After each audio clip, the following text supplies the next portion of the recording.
I'm going to give you 3 reasons why you want to consider the 2026 Honda Passport RTL in modern steel over black. This year we increase horsepower, we increase in clearance, we increase in length, and it's all new this year. I'm Anthony from Hawkeye Rides. I'm going to go over some pros and cons so that way we can reveal those 3 reasons why you want to consider this over the competition. Starting in the front, full LED headlights, daytime runnings. It's more boxy. 8.3 inches of clearance, which is a little bit more than the prior. We now have a vent for the hood, so it looks a little bit more athletic. We have 7 different trims to choose from, and when you start on the TrailSport, it goes all the way up into the TrailSport Elite Blacked Out, which gives you an off-road suspension. When you go into the TrailSport Elite or Elite Blackout, you will also have the trail camera. That camera can be utilized up to 15 miles per hour, and it has a washer in the front so you can clean it.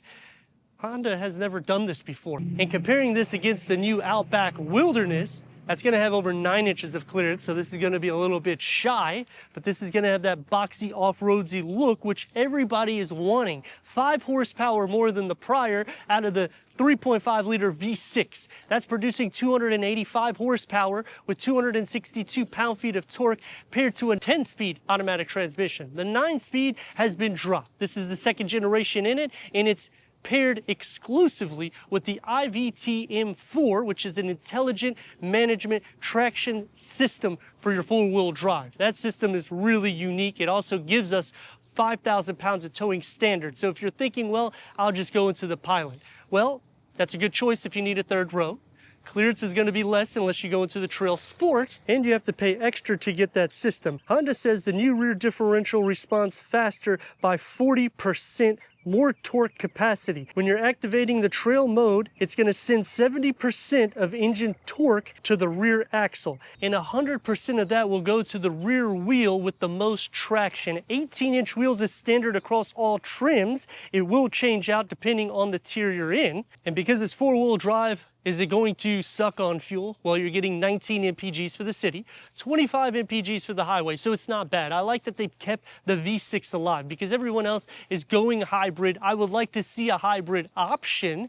That way it's more for competition, especially when you're competing against Toyota, and even the new Palisade is now adding that in, but the Palisade is a 3rd row, so you wouldn't compete with this.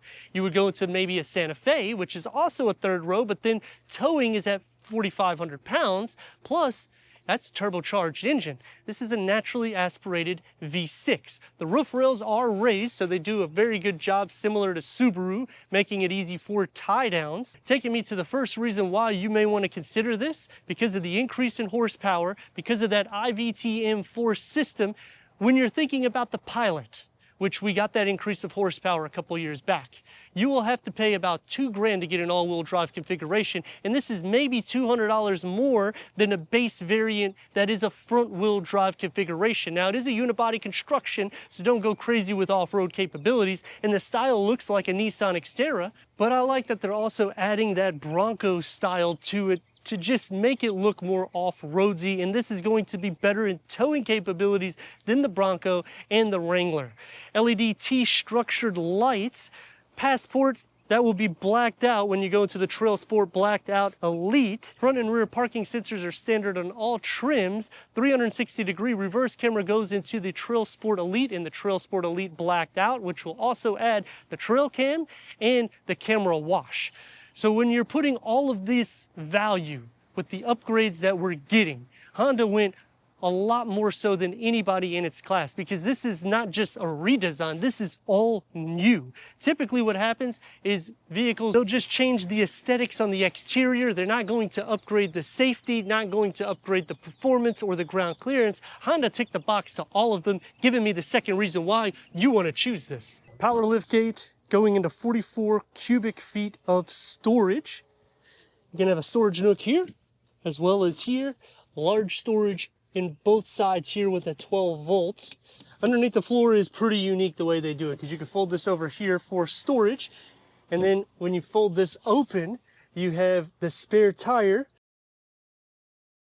and you'll still have the ability to go inside there. Now, to split fold the rear bench, you do have to go into the back in order to get the 83.8 cubic feet of storage. Pull the tab. It's going to fold down at a 60-40 split. The key fob to the all-new Passport. 10-way power seat adjustment for the driver. Heated seats is standard, as well as the leather in this cloth that comes in through. The durable waterproof seating will be on the TrailSport. The TrailSport Elite and the TrailSport Blacked Out will have perforated leather with contrast stitch, memory for the driver, and ventilated seats will go on that trim.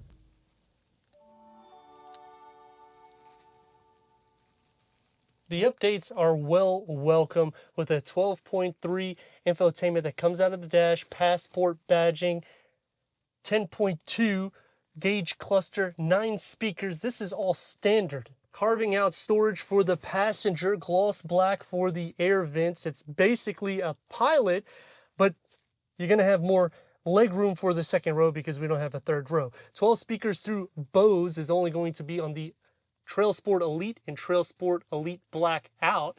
A panel moonroof will be on the TrailSport. Auto-dimming rear view mirror will be on the TrailSport Elite, TrailSport Blackout with puddle lights. Let's fire it up.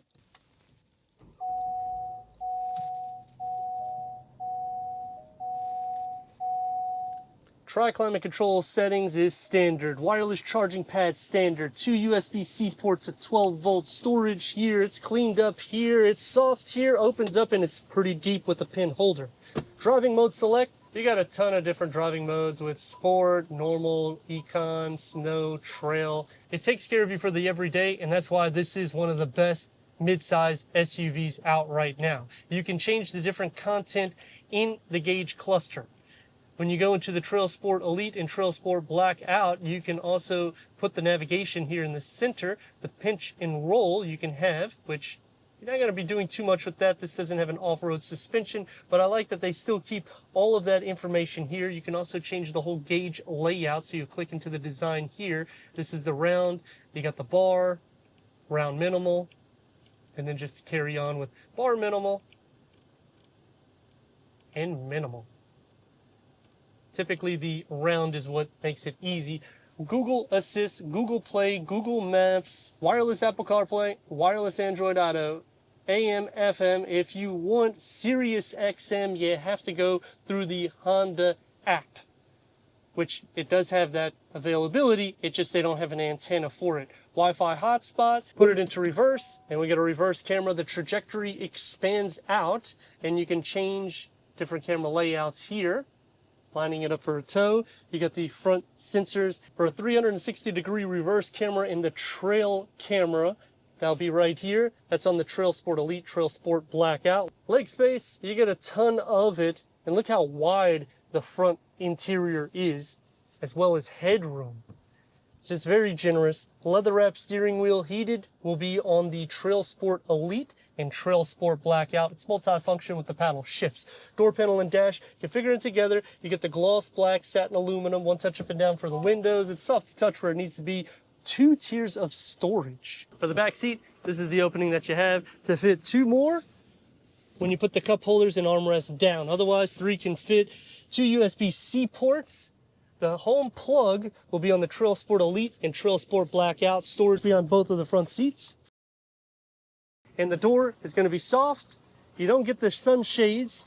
2 tiers of storage just like the front. Leg room is going to be sufficient. And the same thing, it's a complete box. So you're gonna have a ton of space with this all new design. Sliding into the center, the floor is flat. The con that I have though is this, and it's the same thing with the Pilot. It bulges out, so it kind of pushes your legs forward, making it stand up a little bit more so than I like. You're not gonna share any feet space, nor butt, leg, or even shoulder space. It's really wide in the interior, and very generous for headroom. We're gonna start off with turn radius on this Pilot. It's about 2 lanes. Let's rock and roll.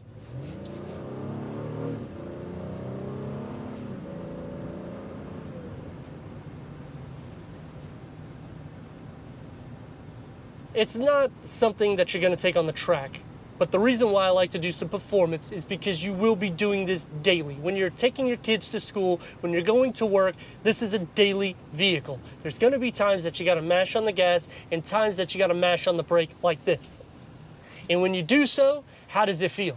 It doesn't feel that heavy, so it's not like a land yacht. This is a mid-size SUV, but it could be a little bit more powerful. I mean, 285 horsepower, more would be nice. The suspension is soft, so it's comfortable for a daily use. I have driven the TrailSport Elite, and it's not much of a difference in the drive. So if you're considering to go that route and you're saying, well, it has the off-road suspension, don't necessarily be alarmed because it's very similar to this.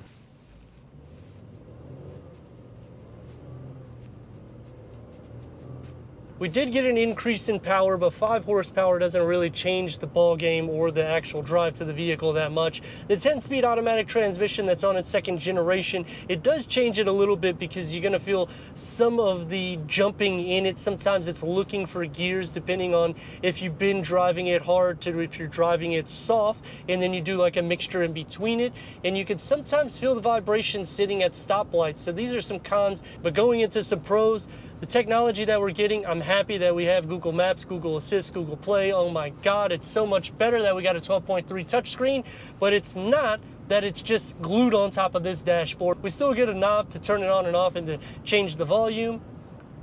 Tri-climate control settings is standard, so I appreciate that, as well as heated front seats and leather seats.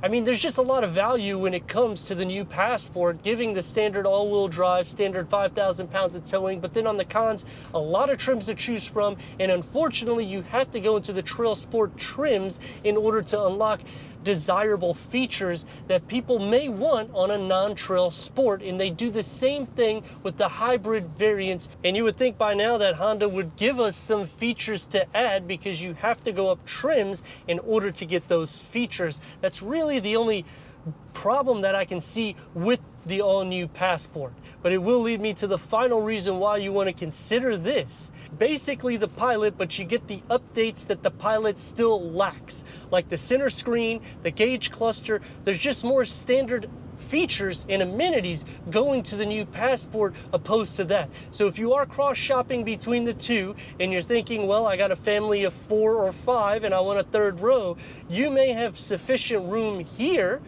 because of how wide it is for the back seat, and you might not have to go that route. Cargo capacity is more than enough, and Honda keeps the V6 alive where everyone else is trying to go Turbo 4 or hybrid. But let me know your thoughts in the comments, and if you're new to the channel, consider subscribing. Check the next video out right here.